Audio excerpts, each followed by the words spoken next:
Mga kapuso, magpapatuloy po ang mainit na panahon sa malaking bahagi ng bansa. Kahit kasi may paunti-unting ihip ng amihan, sa Batanes lang ito umaabot at hindi pa rin halos ramdam. Easterlies pa rin ang nakakaapekto ngayon sa maraming lugar, lalo na po sa eastern section.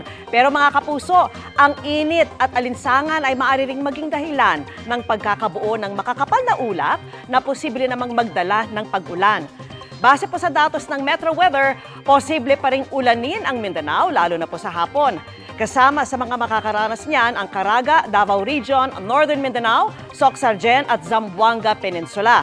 May heavy to intense rains pa rin dahil sa thunderstorms, kaya patuloy na maging alerto, lalo na yung mga unti-unti palang bumabangon mula sa pagbaha at landslide noong mga nakalipas na araw. May pag-ulan din sa Visayas, gaya sa Negros Provinces, Cebu, Bohol, Samar at Leyte Provinces.